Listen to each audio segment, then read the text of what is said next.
Hello, hello, hello. How are you guys doing this evening? I'm trying to get my camera situated here. It is 3:37 a.m. on this beautiful Thursday evening in Indianapolis. It is, this is at 66 degrees, but it feels warmer outside. It's really humid out. I actually have the heat on because I'm trying to, I guess I can probably turn it off now. I was trying to clean up my windshield. It was fogging up. And I brought 2 Diet Pepsis tonight, but I'm probably not going to vlog that long. Some of it's to listen to my audiobook, The Night Stalker by Philip Carlo, about the Night Stalker, Richard Ramirez. The story is interesting. I don't know anything about him, really. All I know about him is, you know, that he was convicted. I do know that. The only other thing that I know about him was that so many women, like, wrote to him and were, like, obsessed with him and were at his trial and stuff like that. That's the only other thing that I know. But other than that, I don't really know anything about him. So it's interesting to read. It's a good read. It's not, like, I thought it would be really dry, because of my experience with Philip Carlo's other book was just pretty much the facts. But it's not. It kind of goes in and talks about, it talks a lot about his, just his belief system, and it talks about all kinds of stuff. Addiction, and, goes in and really discusses, like, his MO, and, like, why he, you know, like right out of the gate from the book, he goes in and describes, like, why he does what he does. So as you're reading it, you're getting kind of both sides. You're getting, like, the side of the facts, and then you're getting the side from his point of view. Which is always interesting to me in books like that. I'm like, how do they know? But it's based on, like, I guess, research and interviews and stuff that he has done. I walked outside and I was like, is it a full moon out tonight? But then when I got in my car, I Googled it, and the full moon is tomorrow. Do you ever think about how fantastic the Google is? Like, we didn't have the Google when I was growing up. I love the Google so much. I know it's funny that I call it the Google, but I do. I love the Google so much, and that you can just, I know it sounds so stupid that I even say it, but I mean, just, it reminds me of, like, you know, when you're growing up and your parents will be like, when I was growing up, a loaf of bread was 3 cents, you know, and I only had 1 pair of shoes, and I had to walk all the way from, my dad only did have 1 pair of shoes this entire time. My dad actually never said those kind of things to me when I was growing up. Now, my dad would say things to me like, get your feet off that table, and when you can afford to, because there was this table in the kitchen that I used to always put my feet on, he'd say, when you can afford to buy that table, then you can put your feet up on it, but until it's yours, get your feet off my table. That was, like, really kind of the only, and what is this? I hope, no, it's not. I was like, I hope there's not, like, a loose chapstick with no cap on in here. My dad never, I need to throw this coffee chapstick away. You know, like, when you've eaten something, like, over and over and you just can't do it anymore, like Subway, like, you walk in, the smell makes you sick. Like, this coffee, yeah, I can't do it anymore. I'm done. Like, I'm done with it. Like, I did it. I loved it. I was obsessed with it. I used it every day forever. And then one day, I just couldn't use it anymore. I don't even know what it is, in all honesty. I can't find the other lip balm that I'm looking for. But, I feel like something spilled in here. But I keep on pulling up that same cup of coffee. What was I saying? I totally lost my train of thought. I don't know. Here, we'll just put on the lip gloss for right now. Yeah, my dad was never like that. Like, with me about stuff. Well, the one thing was disrespecting my mother or my stepmother. Like, that was a big deal, which I, like, never did. But if I did, my dad was on me like that. And the other thing, like, you don't talk to women that way. Like, my dad was really big about that. And the other thing was, I don't think I ever saw my dad raise his voice or be disrespectful, not even the slightest, to my grandmother the entire time that she was alive, and she died when she was 93. So,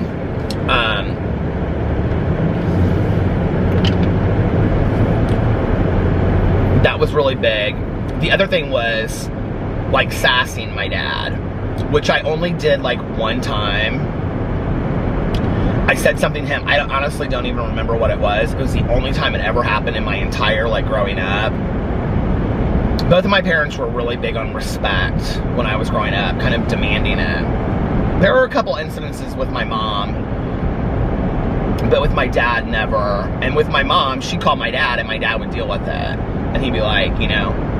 But with my dad, there was only one incident, and I remember, like, he was standing on the other side of, like, the kitchen island, and I got smart with him. I can't even remember what I said, but I was in high school, and I talked back to him, and it was like real mad. I don't remember what it was, honestly, but he probably was even earlier than that, maybe like 8th or 9th grade. But he goes, "What did you say to me?" And he, like, turned his head, and he, like, and I, like, and he, like, came around and started running. He was like, "You don't ever speak to me that way. You don't ever speak to me that way."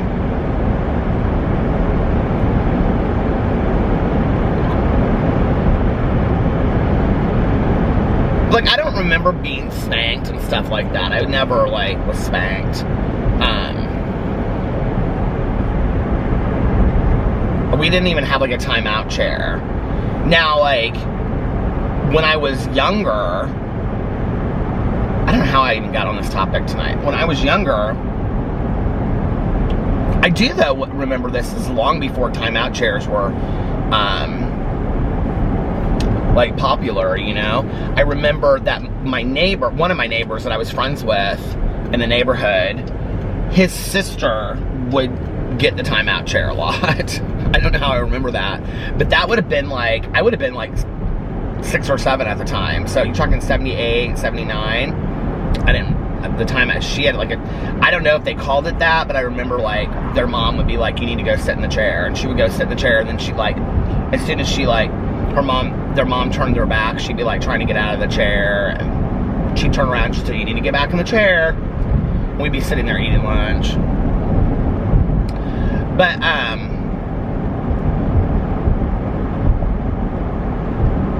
like, I don't even remember punishments, like, when I was growing up, really. And I was, like, almost never grounded.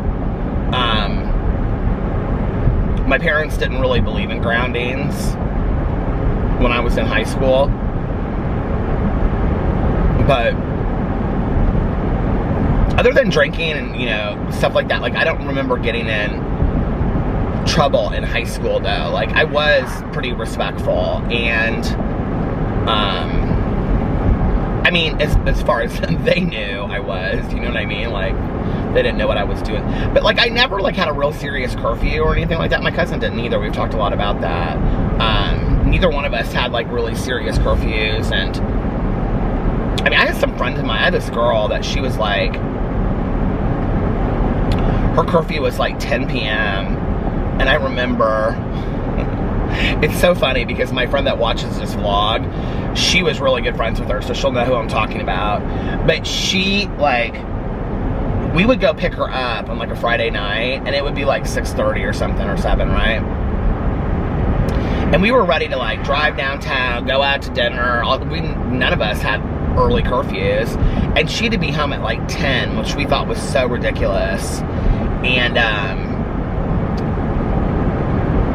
I remember this one time, they had moved here from, like, Mississippi, and I remember this one time, we pulled in the driveway, and she had, like, told her mom that, like, she liked me or something. I don't know, I don't remember really the whole story, but her mom was under the impression that it was, like, a date or something.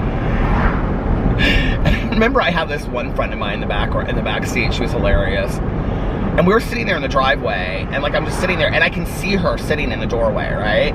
Like sitting in a chair by the door inside. And I'm like, what is she doing? And, like, we're, like, sitting there, and my friend's like, I don't know, maybe it's, like, me and my friend, and then my other friend in the back seat, who's, like, she was a wild child. And she was like, I don't know, maybe they won't, like maybe they're waiting or they won't let her out or something. Like, we could see the glass door, like through the glass door. She was just sitting there with like her purse over her shoulder, like this bag over her shoulder just carried, you know. And so finally, we had been there for like 5 minutes, and my friend like reached over and was like, on the horn. And so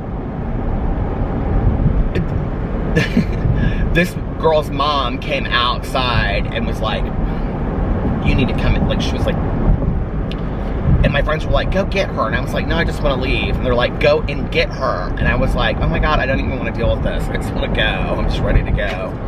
So anyway, I had to go up there, and they made me come in. And I remember her dad was like, her mom always had like this hair, this real tight bun. She reminded me of the grandma from Flowers in the Attic. And then her dad was always like, every time I saw him, he always had like, which is probably no different. Well, that's not true. Like my dad on the weekends and on the weekend evenings and stuff like that was always like in shorts and like a t-shirt from St. Thomas or something, you know. But anyway, and sandals or flip-flops or barefoot around the house. My dad always flipping steaks, like for my friends on the grill. How many people want steaks? My dad would say. But anyway,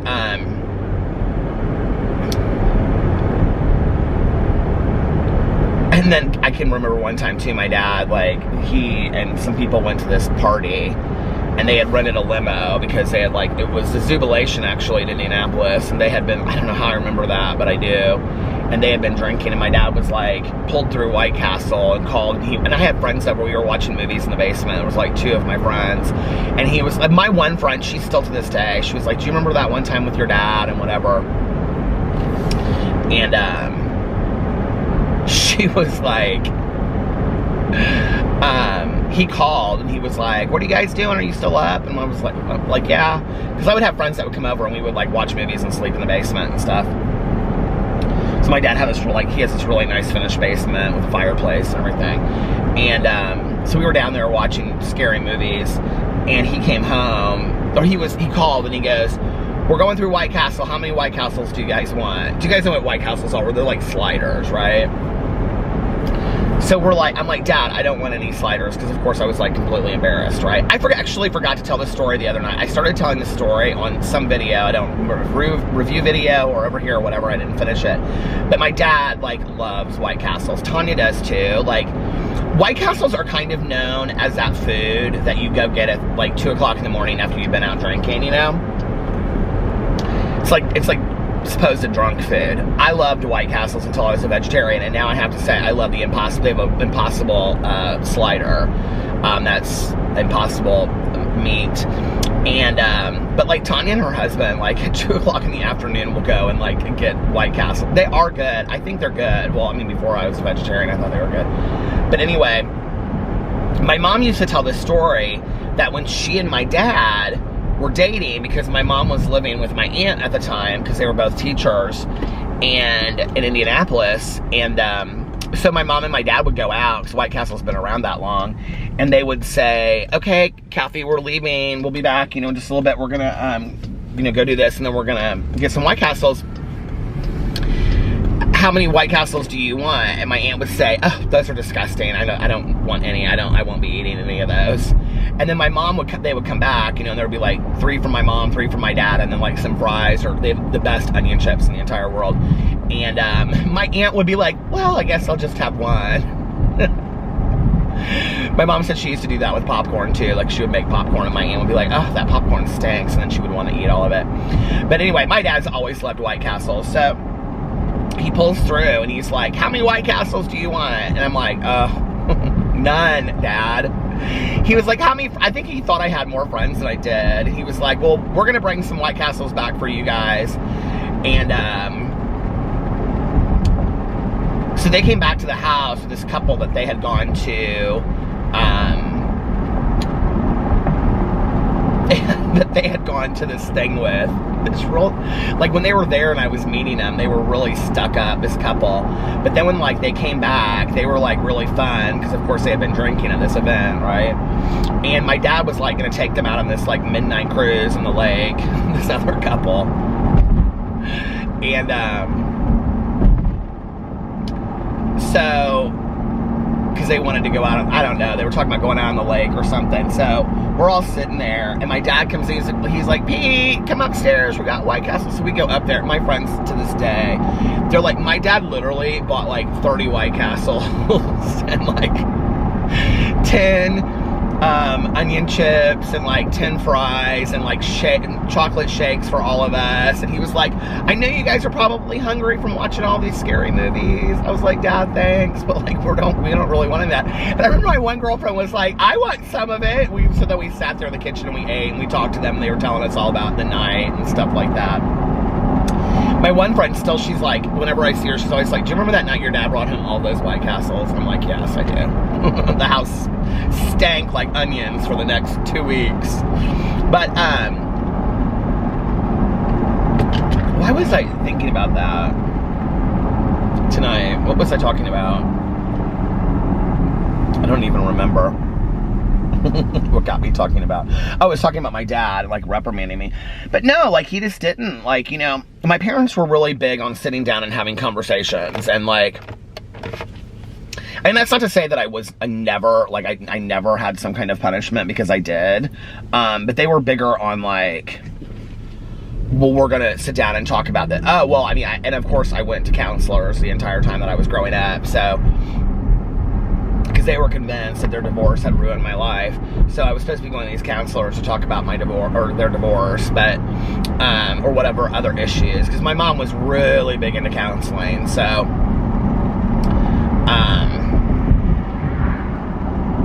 which is probably why I became a counselor to some degree. I don't know, I don't think that really had anything to do with it. I just don't. Like, I think it had a lot to do with the fact that, like, I don't know.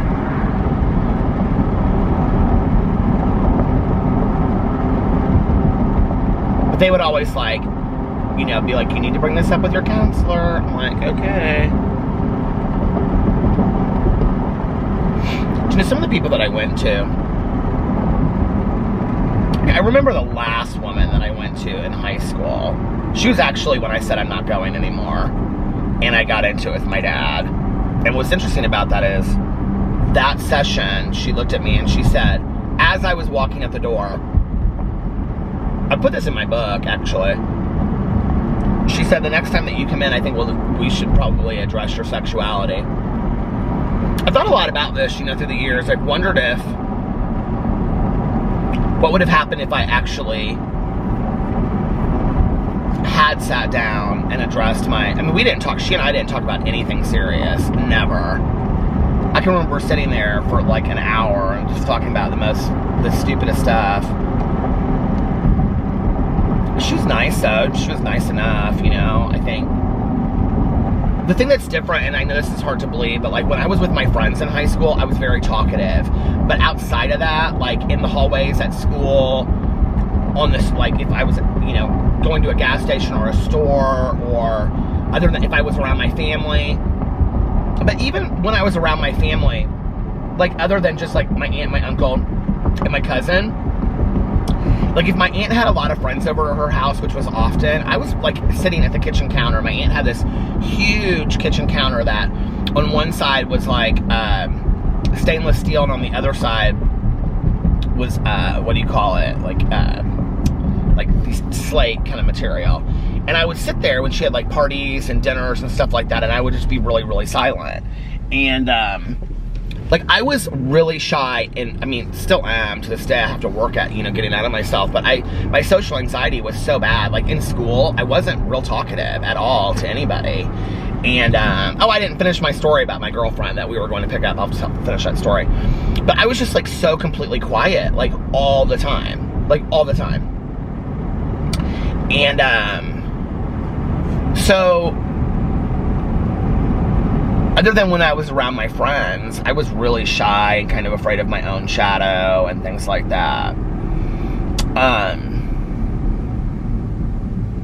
I'm losing, like, my train of thought a lot tonight. So anyway, this girlfriend of mine that we went to go pick up, like, this Friday or Saturday night or whatever, we were so over it. I go inside, and her dad, of course, I think this is how I started talking about it. Her dad was like, always looked like a military officer, but like in a button-down collared shirt and khakis. And he was real tall, and I can remember I was always kind of scared of him. And because he just always had this very stern look on his face. And I remember they stood there, and they were like, talking to me. And like, I had met them before. And she and I were not dating. Like, we were not like that at all, you know? And she said, anyway, so her mom was like saying, you know, when you pick up a lady, you come to the door to pick her up. You don't ring the door, you don't honk your horn. It's inappropriate and all this kind of stuff. And she was like,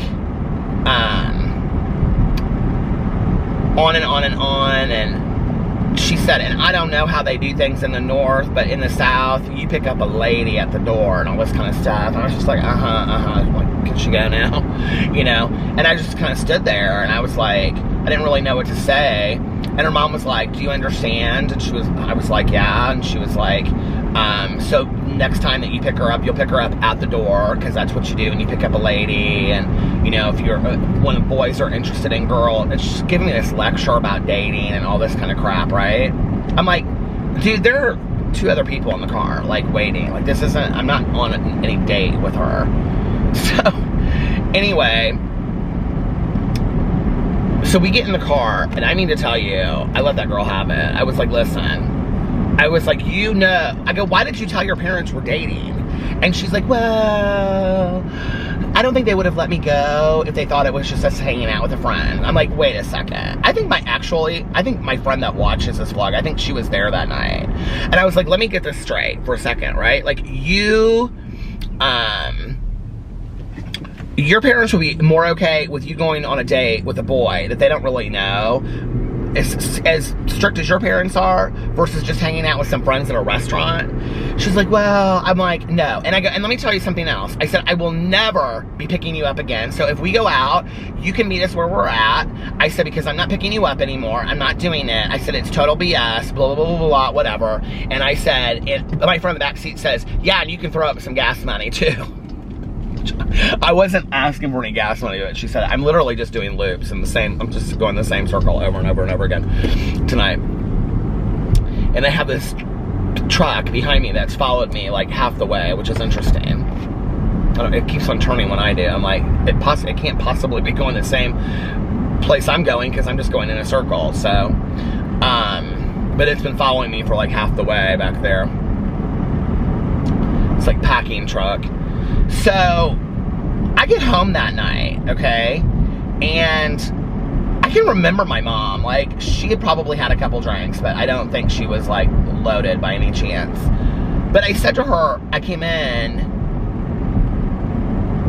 I don't remember how the whole thing came up, honestly, like, I really don't. Like, I said to her something, and I was like, oh, let me tell you what happened tonight, and, you know, she, like, I went to go pick up my friend, because she knew her. She, you know, my mom had met my friends, and she was like, and I was like, and her mom made me come inside the door, and she was like, and your friends were in the car waiting? And I was like, yeah. And she goes, and it wasn't a date. You're sure it wasn't a date? I go, no, it wasn't a date.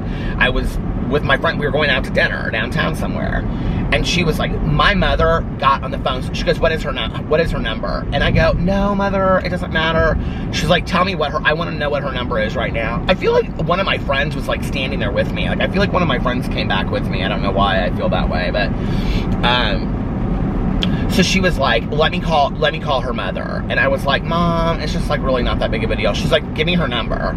And I gave her a number, and so her mom answered the phone, and she was like, yeah, is this Mrs. So-and-so? And she was like, yeah. And she was like, this is so-and-so Peter's mother, and I heard there was an issue when he picked her up tonight. And I wish I could remember the conversation exactly. I don't. But she was like,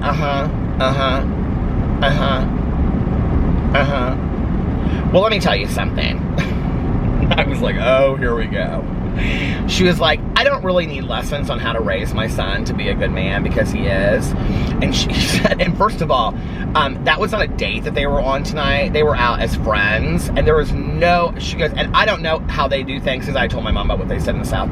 She goes, I don't know how they do things in the South, but in the North, we're appreciative of our friends that pick us up and don't expect gas money. Or something like that. It was just, my mom said something real ruthless, and they basically hung up on each other. My mom looked at me and she goes, I don't want you to ever pick her up again. She goes, I don't want you dealing with that family again, like picking her up. Which then I sat next to her at graduation. We kept on being friends all through high school. You know, when you're in high school, something really upsets you one weekend, and then the next weekend you're kind of like really over it. That was kind of how it was. But anyway,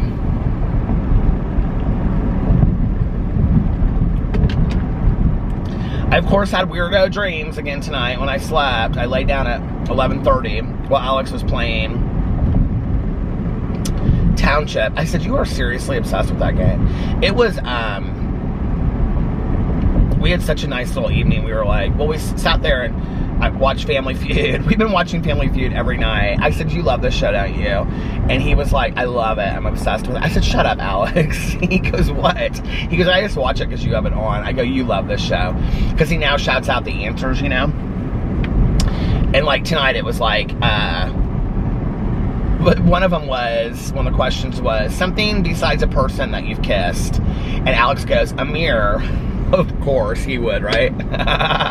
And so when somebody said a mirror and it was right, he goes, told ya. And he's like over there playing Township the whole time while he's watching it out of the corner of his eye, you know? And he thinks it's so funny because I like Steve Harvey's jokes. I like laugh at. I think they're funny. I don't know. It's just, it's real wholesome. And like I like when he gives people like a hard time on the show. I don't know why. I just like the show. I think it's real kind of sweet and innocent. Where am I at on time? Okay. But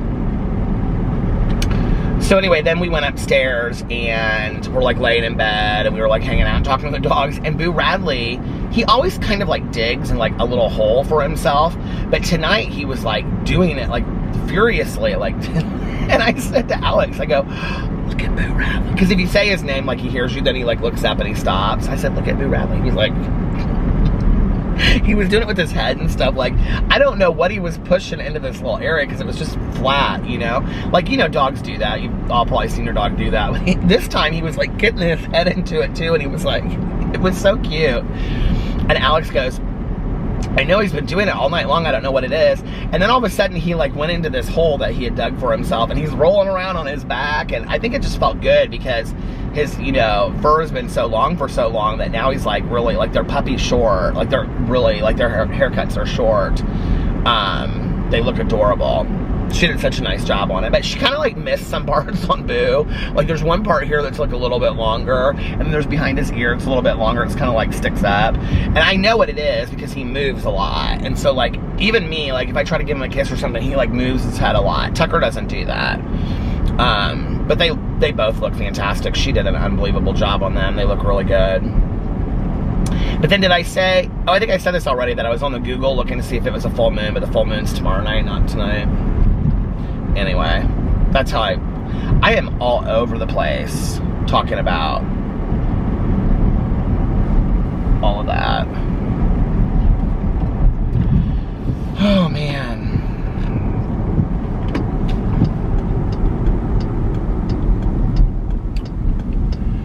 Got up today, went and got my coffee, did my review video. It was late, though, by the time I left the house. What did I do first? I feel like I did something first.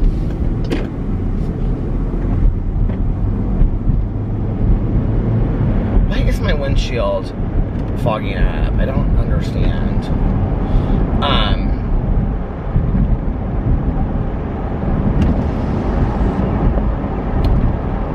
Got up. I stayed up late last night. I listened to like an hour of the book last night after I got done vlogging. And then I watched Drag Showdown, which is on YouTube. If you guys don't know what it is, Drag Showdown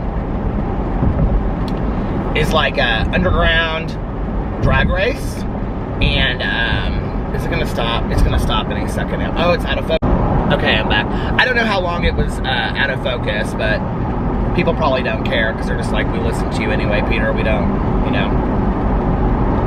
Rolling down both windows kind of helped. But, so Drag Showdown is an online drag race with Crystal Ball Diva. So I watched the second, she just put up the second episode. And, I watched that. And then I went to bed. I feel like I just kind of can't stay off of social media right now. Like,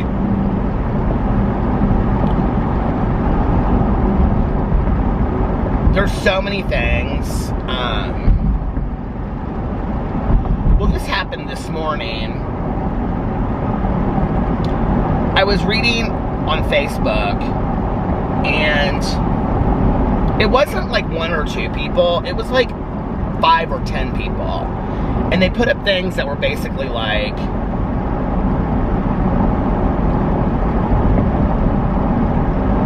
you know, we can believe different things, but I still love you. And I still want to be your friend. It was kind of like that sentiment, right? And I don't know if maybe it was, I ended up putting up something on Facebook about it because, you know, this isn't just about what's going on right now in the United States and with Black Lives Matter and the protests and everything like that. Like, for me,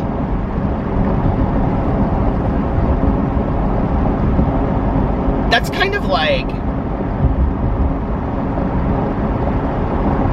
that's kind of like an all or nothing thing for me, in all honesty. Like, you either get on board, or I really, to be honest with you, like, I don't. And I know people that watch my vlog are going to be like, you would give up a friend because of this. It's not that I would give up a friend that didn't feel like as passionate about educating themselves or whatever. But if I had a friend of mine that didn't have similar philosophies or similar beliefs that what is going on in the country right now is, these injustices are wrong, then yes, that is somebody that I can't stand by and continue to be their friend. I just can't. And in all honesty, and I'm not saying this to be rude or nasty, and I'm sure people are taking this the wrong way, but it's like, and I'm not, and you know what, like, I gotta stop worrying about what people are gonna think or whatever, but the reality is, like, I have allowed a lot of bigotry to pass by my face in my life and never stood up and never said anything, that, like, I can't continue to do that. You know, like, take it out of the context, and I'm not comparing it to what is going on right now, okay? But it's kind of the same people, to be honest.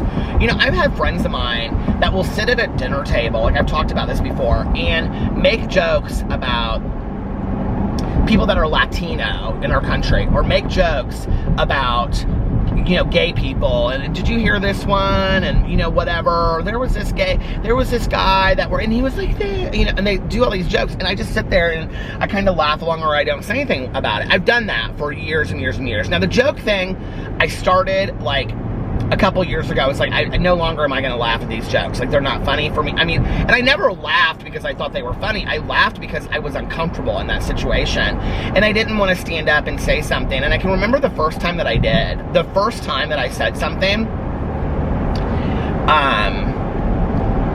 it didn't go well. It didn't go well at all. And the person was like, what's up your ass kind of attitude? And I was like, you know what's up my ass is that I don't think that joke is very funny. And it wasn't funny. It was completely inappropriate. And, you know, and I've had friends of mine that have made all kinds of jokes through the years, you know? I mean, that you'd think it was still 1950, you know? And that's just, I can't continue to have that same mentality. And I feel that it's kind of like, if you're not for the cause, you're against it right now. Like, that's kind of how I feel a little bit. It's like, this is the time for change to happen. I was thinking about my mom today, and, really what my mom would say if she were sitting here watching this. And, at first I was kind of like, I think my mom would say, this is really sad. Like, the state of our country right now is really sad. But today, I don't know. I have this moment of clarity, and I thought, I don't think that's really what my mom would say. I think my mom would say, finally. Like, this is the first time in U.S. history that this many people are united in solidarity against change in our country. And so that was kind of like, I don't know. I'm having a hard time staying off social media. And then, tonight, when I woke up, I got on Twitter, and I don't know where this footage came from, honestly, but all of these videos are coming out now about protesting in downtown Indianapolis, and this alarm that they put out that was like, they were comparing it to the Hunger Games, where it said, if you are out, you are now violating such and such law, and, you need to get inside now, and all this kind of stuff. It was really scary to watch this video, because I was like, this is in downtown Indianapolis, And,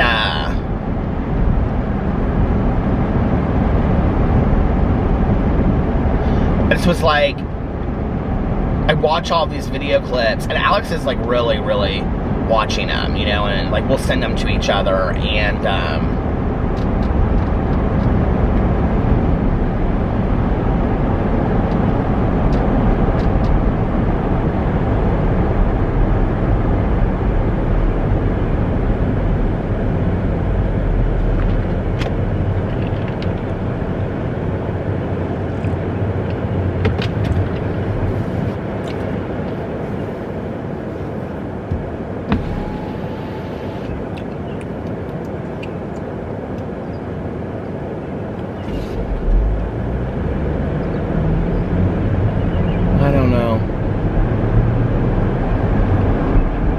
continue to try to educate myself, and I continue to try to engage in the conversation and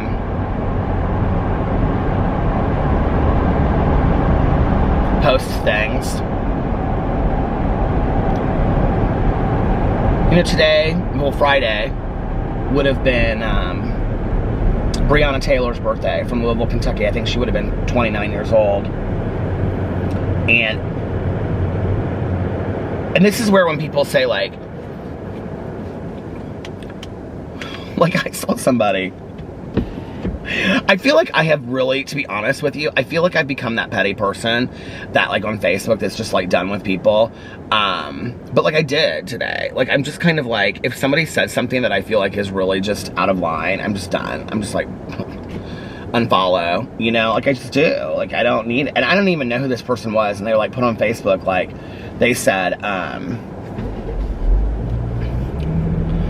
what will be enough for you people? And I was like, oh God, unfollow. But they reopened. There's White Castle right there. I could go through there. I could slide right through there for some sliders. They reopened. So if you don't know who Breonna Taylor is, Breonna Taylor lived in Louisville, Kentucky, and they were, I hope I'm pronouncing her name right, and they were looking for a drug dealer, and they came in her house and they shot and killed her, the police. And because of so many people writing and requesting and, writing their, I think, the mayor and the congressman and things like that, they have reopened her case, which was not even open. There was no investigation going on. They've reopened her case. This is how change occurs. This is how real change occurs, And it's one thing, I think, I was watching the show Unbelievable on Netflix, which is such a great show. But I was thinking, we all watch these Netflix shows, and we watch these Amazon shows, and we watch these Hulu shows, and we really want, like, justice. But then when it comes to the real world, we're all like afraid. Like, we're afraid, you know, to speak out and say, you know, what is going on is wrong. This isn't right. But, like, we can yell it at a Netflix show. We can yell it at an Amazon series. We can yell it at TV, right? And say, oh, like, they need to catch this person, you know, whatever. But, like, when we're afraid of offending somebody that's a friend or a family member, it's like, okay, well, I don't know. This is, I think, something that's really important to stand. Personally, I feel like this is something that's really important to stand up for. I cannot think of anything more important, honestly, than human life. And if human lives are having injustices done against them for whatever reason, in this situation, it's because of police brutality, then let's take a look at that. Okay, let's focus in on that and see what needs to change. And if people don't want to have that conversation, then I guess the question is, how complicit do I want to be in what's going on, you know?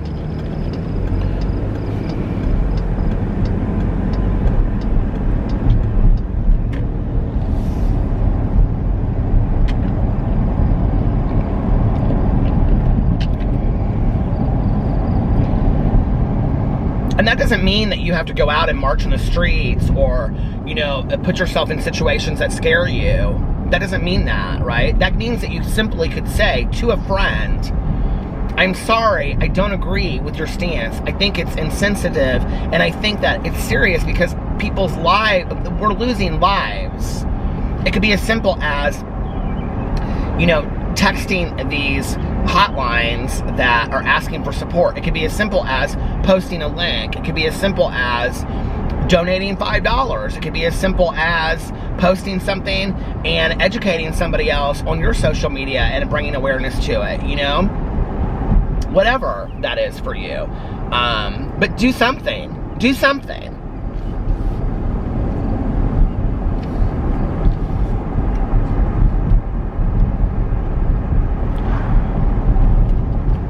You know, I talk a lot about, like, my neighbors, right? And I talk about, I mean, I really think this is where we've gotten in the United States. I mean, obviously the problem has been, you know, of these injustices has been a problem for hundreds of years, right? Okay. But, like, I also feel like this is a major contributor to what is going on in our country right now. When I talk about, like, our neighbors, you know, and like how this summer I love that we're all talking and we're all hanging out and blah blah blah, and it's real friendly and all this kind of stuff, you know, and whatever, and like I feel like that's been lost in our country, right? Like, I feel like we don't live in a society anymore where people feel comfortable leaving their doors unlocked or their windows open, you know. I could get into a whole thing of that with true crime, but I won't get into that, but because that's off the subject. But you know what I mean? Like, I feel like we live in a society where people don't know their neighbors. They don't know that 2 houses down is Mrs. Jones and whatever, you know? And that we don't know, like, we don't ask, we don't introduce ourselves. You live there, I live here, never the twain shall meet. You know what I mean? Like keep your distance. Hey, it's good to see you. Maybe we wave sometimes, but we're not real friendly. We don't ask people if they need help. We don't, you know, are you okay? Like, hey, I heard of, you know, I heard your mom passed away. Let me bring you a casserole. We don't do any of that stuff as much anymore. I think a few people do. I think there are some really great people out there that still do that stuff, and thank you if you're one of them for keeping it up. And I definitely am somebody that could do a lot more of that stuff, but I am getting out of my comfort zone, my social anxiety, and all of that by talking to my neighbors, because first of all, I enjoy it. I notice. Number 2 is it makes me feel like more of a sense of community, right? Well, when we are part of a bigger community at hand, when we are part of of what is happening all around us, then we feel that we are a part of that, right?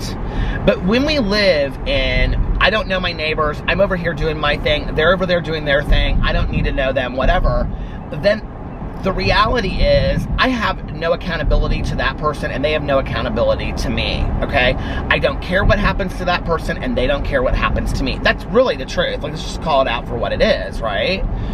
And like, you know, my dad, when I was growing up, my dad lived, in this neighborhood. He grew up in Elmhurst in Fort Wayne, Indiana, and it was like literally like probably 5 blocks by 5 blocks, if that. And all the kids were friends. They all went to the same church. They were all in the same neighborhood. They all went to the same school. My dad knew everybody. Everybody knew him and his brothers and sisters. His brothers and sisters. Like, everybody knew each other, right?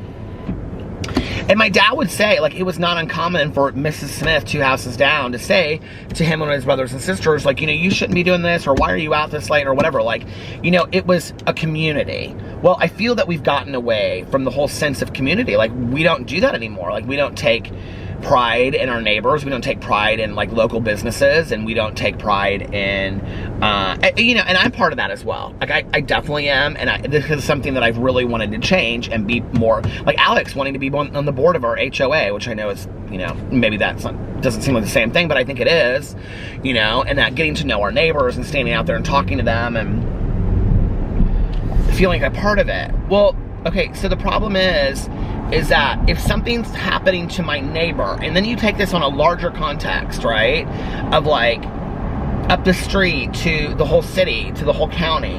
Well, if something is happening to my neighbor, then I'm concerned about it. I care about it, right?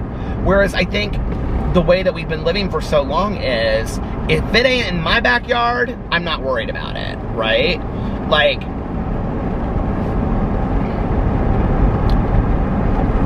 and I think that's just the truth, is like, we're really not worried about it unless it's affecting us. And I think that's where we've gotten. We've stopped caring about each other.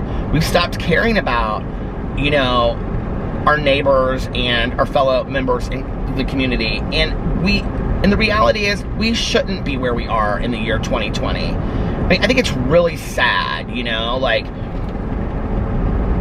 I think it's a real sad sentiment that, we have these incredible phones and all of this kind of stuff, and, we can send people into outer space, and they can live up there for long periods of time, and we have cars that drive themselves, and, it's like we have all of these,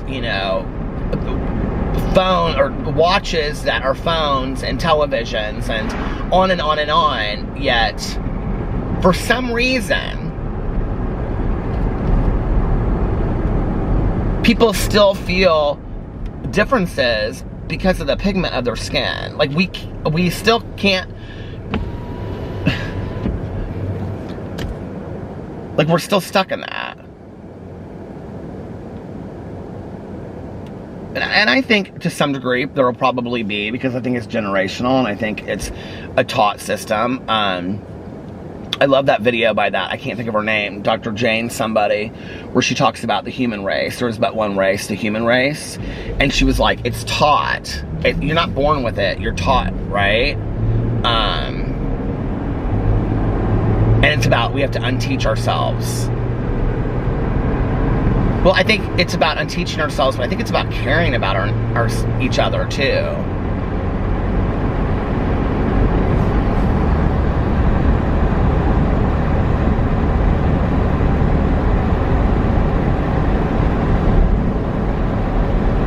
And I don't want people to think for one second that I think I have the answers, because I don't. I just feel like I'm, like I'm driving around with my good Judy, having a conversation in the car. It's what I'm doing with you guys. I by no means think that I have the answers,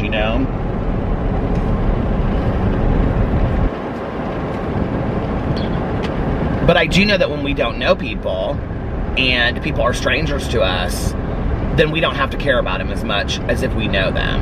And if we start getting to know each other, then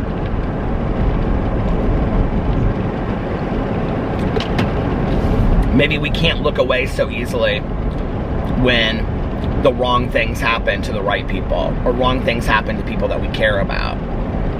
We can't look away because we care. We have, a response to that.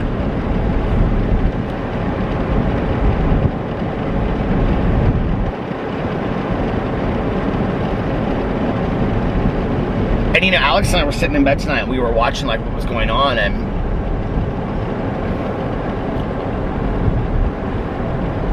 I've talked a lot in my videos about white privilege and experiences of my own white privilege. And I was thinking tonight, like, we didn't even really get into it because Alex doesn't want to take the conversation away from Black Lives Matter onto, you know, the people that are Latino, because he doesn't believe that it's the same thing. He's like, I have not suffered the same injustices that they have. I haven't. But I was thinking about, it was a couple years ago, it started in Arizona, I think, when they passed a law where they could pull somebody over. I can't remember exactly what the law was, but somebody will remember what it is. I was terrified for my husband that they could pull somebody over if they were like Latino driving a car, and it was like this immigrant check kind of thing, and I was scared that he would like get killed. I mean, I remember that was like one of the first times, like this whole thing of like, I don't know, like this, why this is so new to a lot of people, that this like police brutality of the black community is like a new thing. Like, I feel like I've known about this ever since I was, you know, growing up, and my mother had me read, you know, books about Angela Davis and the Black Panthers, and talking about, you know, what happened after the peaceful Martin Luther King marches and what brought about real change in this country. And, you know, talking about these people, some of them that you knew and some of you didn't know, and,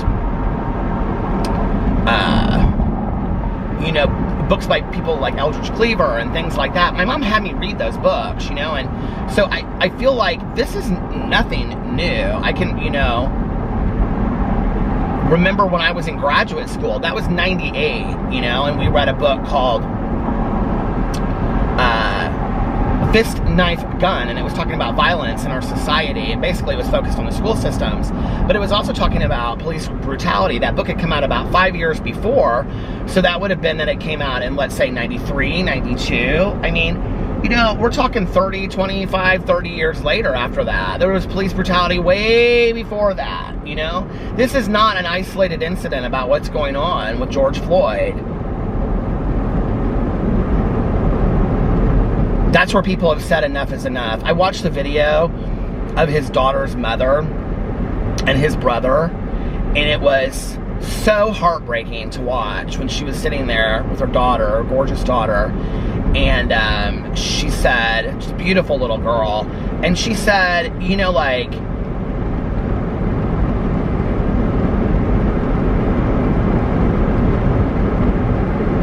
that he would never be able to, you know, like, walk her down the aisle, and if she ever needed somebody, she wouldn't be able to call, all these things, you know?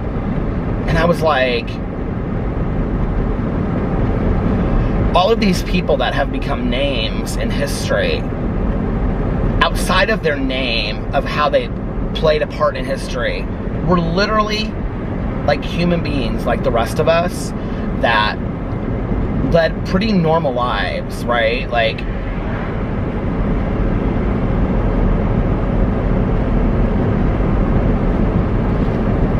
so sad. So let's just not let this be just a sad thing. Let's let this be a changing moment in the world, you know, in our society, in, you know, the United States.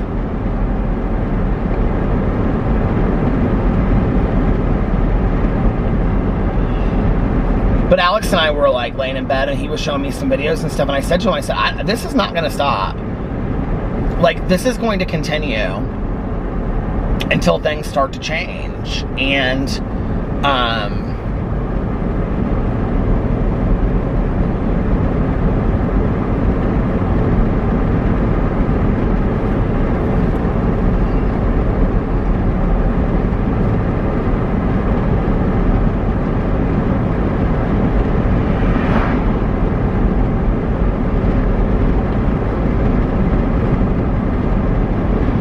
so anyway,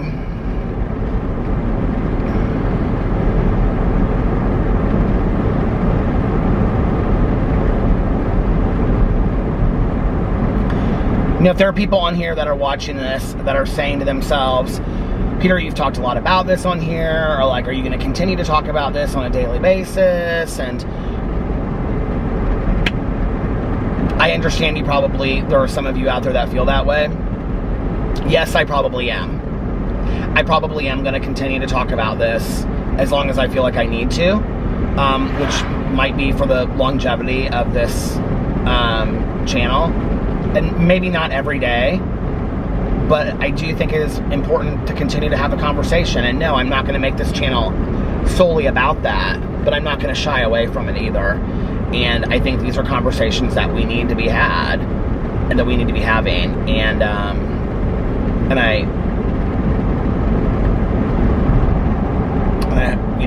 I hope you understand that. I hope you feel the same way. I hope you feel the same way.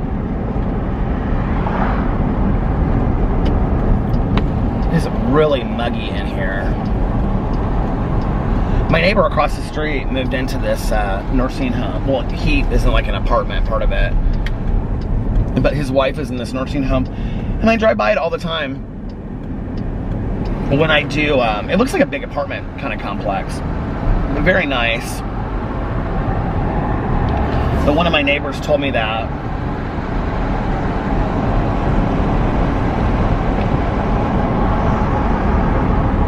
I remember my Aunt Kathy had to have like hip replacement surgery because she had fallen on her hip. And where am I at on time? She had hip replacement surgery because she fell on her hip. And so she was at this nursing home in like Westfield, Indiana, which is just north of us, about 20 minutes. And it looked like a huge log cabin lodge, like from Twin Peaks or something on the outside. And when I walked inside, I can remember looking around, it looked inside like a big log cabin as well. And I kind of walked around for a second, and there was like a coffee shop that was like really nice coffee shop. And you just basically have this card, and it was like, I don't know how it worked, but my aunt was telling me like, so like you got all your food, and it was basically like an all-inclusive resort. You paid like a set amount every month, right? And you got your coffees, and you could get whatever kind of like desserts and whatever for free. And in the lobby, there were huge leather couches, and there were like TVs that were set at certain like volumes, and there were like reading nooks, and then there was like a coffee shop and like a gift shop that was real nice, and it had like books and all. It was like a little grocery store. And then there was like a movie theater, and then there was a cafeteria, and the cafeteria was like really nice and had like this really nice salad bar and dessert and ice cream area. And then it was like all like, the whole theme of it was all like log cabin. And then they had this big huge staircase that went up to the second floor, and also elevators and stuff like that you could take, right? And my aunt was off to the left by the cafeteria because she was like on the hospital unit. They had like one hospital unit or two, and that was where like people were doing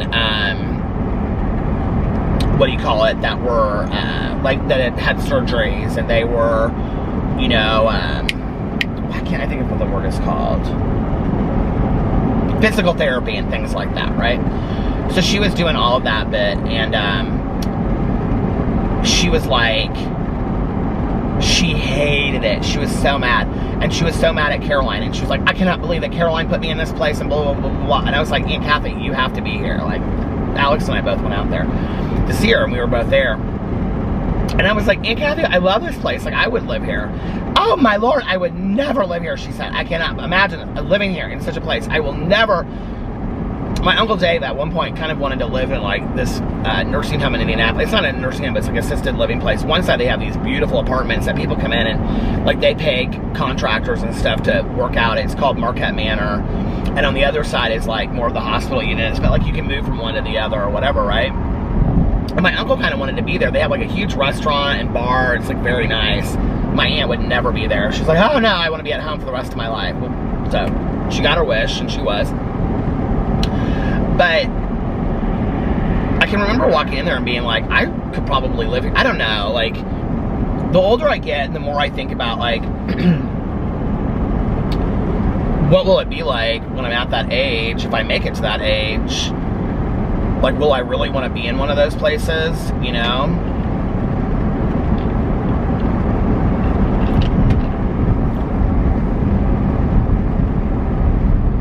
They're expensive.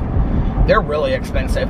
When I was watching that documentary movie called A Secret Love about the lesbian couple, Pat and Terry. They're looking at moving into a nursing home, and it's literally like something like $8,500 a month or something. And I was like, oh my God, are you kidding me? I could not believe it was like $7,500 or $8,500 a month. I was like, are you kidding me? Because you have to think, like, at that age, majority of people obviously own their home at that age. Like, they're not continuing to like pay a rent or pay more. Most people at that age, it stopped. I'm not going to vlog for a whole lot longer because I want to listen to some of my audiobook. But the majority of people at that age, you know, that are 90, like, they own their home, you know, typically because they've been paying a mortgage for so long. So to go from like having, and they owned their own home, from going to their own, owning their own home to paying $8,500 a month or $7,500, let's just call it even $8,000, to, you know, paying $8,000 a month. My Lord, for utility. I mean, God, can you even imagine? I just can't even imagine. I mean, that is a lot of money. And you know what I wonder too? Like, okay, because I would be really interested to see how they bill that. If they bill it as, because, you know, like, okay, so I worked in a treatment facility that was also, you know, it was clinically a hospital because we had a doctor, psychiatrist, nursing staff, and all of that. So, you know, they would bill for things like 24-hour nursing care. Depending on the level of care, you, like, if you were, like, on detox or rehab level of care, you were charged, let's say, for 24-hour nursing care, 24-hour doctor care, things, right? Okay, but even then, like, when I was working in treatment, let's say, what was that, 12 years ago, when I left, it was $800 a day, something like that, for rehab level of care, okay? That was, like, in a hospital treatment facility, $800. I'm sure it's a lot more than that now. So, like, an intensive, you know, okay, so $800 a day times 30, you know, what is that? Like something like $24,000 a month, right? 30 days of treatment. It's expensive on an inpatient level of care like that. I would be interested to know, like, how they bill that rate.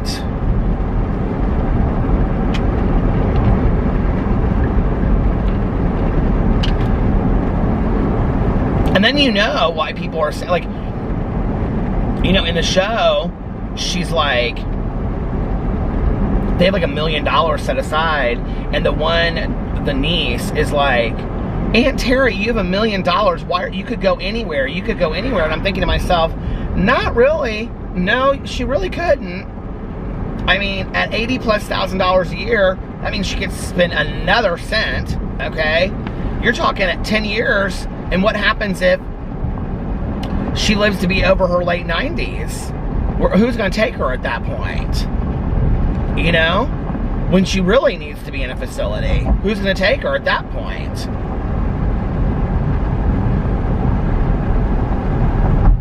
Can you imagine how scary it would be right now if you had to go into, I'm sure some people out there I'm talking to, I'm sure some of you relate to this, but can you imagine how scary, not you specifically, but maybe your parents or aunts and uncles or grandparents or whatever, but how scary it would be right now with everything that's going on with the COVID and everything, to have to be going into an assisted living program or a nursing program. Like, that would be so scary right now.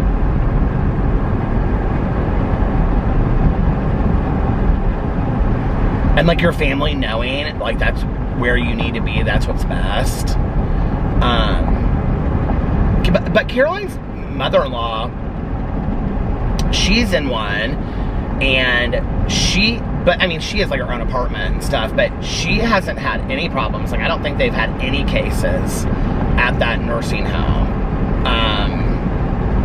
But it's more of a retirement village. It's not so much, like, a nursing home, you know?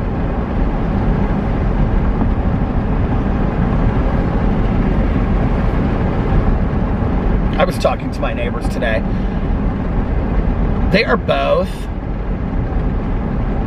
like, he just turned 60 and she turned 60 probably 2 or 3 months ago. I remember it was her birthday one day because I was talking to her, and they just turned 60 and they're both retired.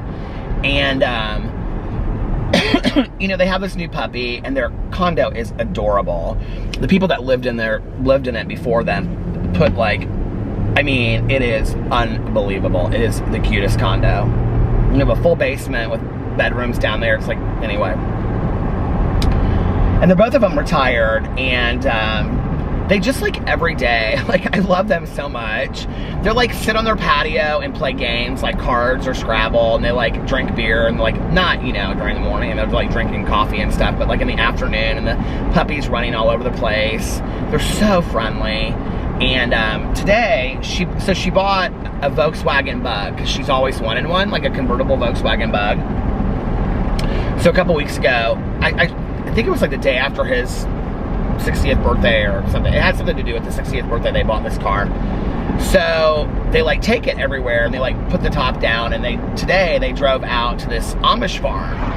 And she just wanted to go for a drive, and he wanted to go to this Amish farm because it's supposed to have the best fried chicken. They're so funny. It's supposed to have the best fried chicken in like the Indianapolis area. And so they went there, and she was like, we had such a nice time. It was such a beautiful drive. And I said, did you get other stuff? She's like, oh my God, we got peanut butter cookies, and we got fried chicken. She goes, to me, she's like, you know, fried chicken's fried chicken, but he thinks this place has the best fried chicken. And he was carrying in like all these containers of fried chicken. And he was like, yeah, we went to the Amish farm, and we got like, they got pies and all kinds of stuff. I was like, you know, that makes retirement look like real fun, doesn't it? Like,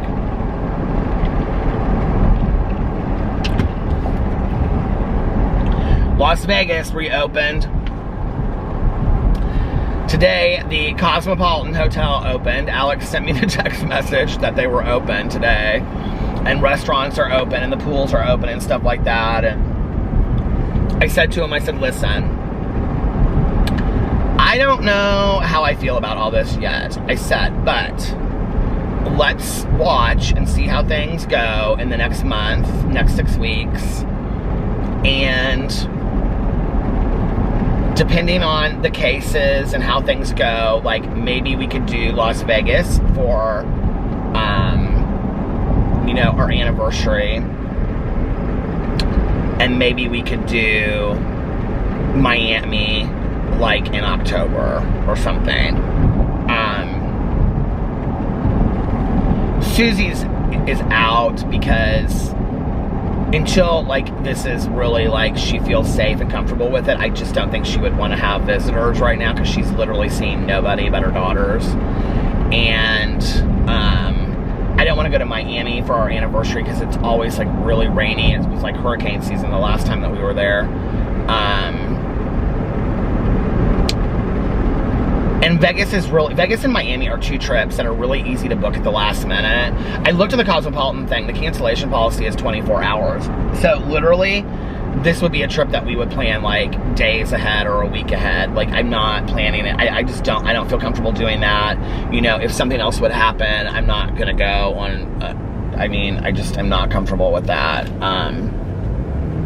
With what's going on with, you know, the COVID and the cases and all that kind of stuff. I actually don't know if in Indiana, so who was I talking to today? I think maybe it was Tanya. Said they pushed back the reopening of certain things in Indiana, and it was supposed to be like the 4th or the 14th. They did start opening our pool today though, the 4th or the 14th, and then they pushed it back to like July 1st or something. Who told me that? Who was I talking to that told me that? I don't remember. But I don't know, like, what the cases are doing in Indianapolis. In all honesty, I haven't looked.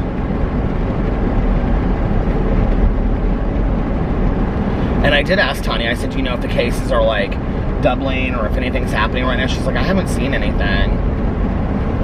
So, I don't know.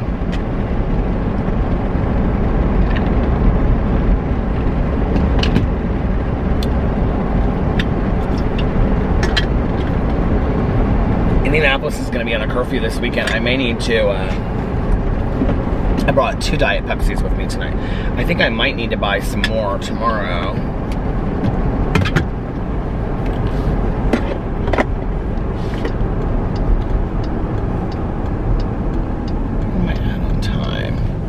actually think I'm gonna leave. Bye. What would you guys do if I just said bye? Just reached over and said bye, and that was it. What road is this person going down? I would not go down this road. They're going down this country road over here that, like, I've always wondered what's down there, but I've never gone down it. It's like, oh, it scares me. They're going down that road. I don't know what's down there. It's like I'm out in the middle of nowhere in the country right now. Anyway, I'm gonna get off here now because my battery is over half empty, and I know it's gonna start flashing at me in a second here, and so I'm gonna finish the vlog a little bit early today. Anyway, if you made it this far in the vlog, and you liked this vlog, and you like me, well, thank you. I like you too. Please give this video a big thumbs up. It would really mean a lot to me. I know people think it doesn't matter, but it does. And it does to me, at least. And please make sure that you're still subscribed to my channel. If you were, and if you weren't, consider please subscribing to this channel and all of my channels. I have 4 other channels. And my review channel, I'm having, you know, fun over there. People are enjoying the summer reviews. I'm doing Starbucks drinks and stuff. And please put a blue heart in the comment section below for the wolf pack over here. All of us trying to get through life together, one day at a time. Trying to be the best versions of ourselves that we can be. And if nobody else has told you this today, I love you. And I do. I love you. Make sure that you look at yourself in the mirror. Oh, I got way ahead of myself, didn't I? I got way ahead of myself. I hope you guys are having an amazing... This truck was like powering down on me. So I was like, just let it go by. And look, it's carrying this big tractor trailer. So anyway, I hope you guys are having an amazing Friday. I cannot believe it's Friday already. I hope you're having an I hope you guys are having an amazing Friday, unless you have other plans. But like I always say, don't have other plans. Make the most of your day. Do something fun today. Do something exciting. Start a book. Something about this smells like the airport. Something out here smells like they redid all these roads and stuff. I don't know what it is. Maybe it's a truck or something. Maybe it's me talking about going away. I don't know. Anyway, maybe it's that. It sounds like an airplane. Do something fun today. Do something exciting. Start a new book. Start a new show. Let me know what new show to start. I'm like really struggling, so let me know in the comment section below. Do something that will make yourself proud today. Do something to positively contribute to the world that will make yourself proud when you look back on it tomorrow, or the next day, or next week, or next month, or next year, or 10 years, or 20, or 50, or 60 years from now, or 69 years from now, family friendly, or even 100 years from now. And like I said before, if nobody else has told you this today, I love you. I do, right here, I love you. And make sure that you look at yourself in the mirror every single day and tell yourself, I love you, and at least one positive affirmation, like, you're valuable. And, but you can make a list of 10 or 20 of them or whatever. Say it to yourself every single day. Make sure that you look at yourself in the mirror and say, I love you. It's not as easy as it sounds. It really isn't.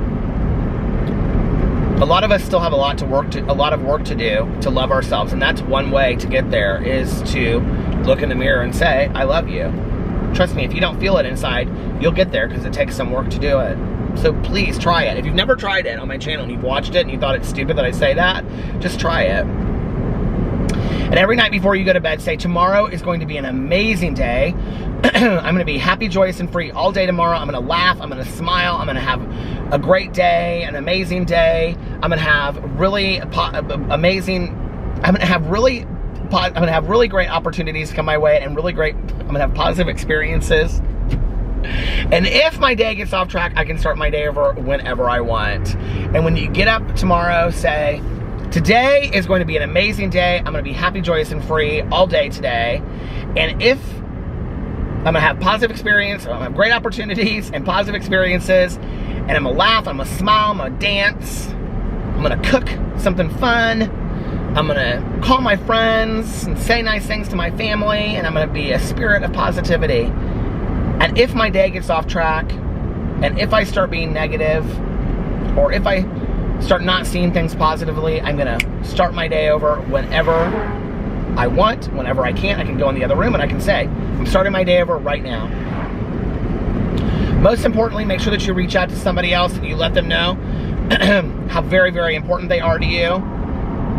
Are you guys still doing that every single day? Is there anybody that does that every day and just says, hey, I'm just thinking of you, want to let you know I was thinking of you. Please, let's do it every day. Let's, just one text, one phone call with somebody that, and you can rotate through your numbers, you know what I mean? Or do them all every single day if you want. People like to be noticed. We all like to be noticed. We all like to know that people care about us and that we mean something to people in this world, And it's very little. That's one thing that takes very, very little to do, is just to reach out to somebody and acknowledge their existence and say, hey, I'm thinking of you today, To a lot of people, it would make a huge difference. My mom was very, very lonely for much of her life, and I think just certain people reaching out from time to time really made all the difference. She was so lonely. She felt like nobody cared about her at times, except for like me and my aunt. And when a friend would reach out to her, it meant the world to her, And practice random acts of kindness, like I always say. But also, like I always say, don't tell anyone. Just do it to be a good person. Just do it to put kindness and positivity and compassion out there in the world. Live from a point of loving. Can all try to do that a little bit more. All of us, including myself, I know I can do better at that. Always come from a point of love. And I think that's it. I love you guys, and I will see you tomorrow. Bye. Love ya!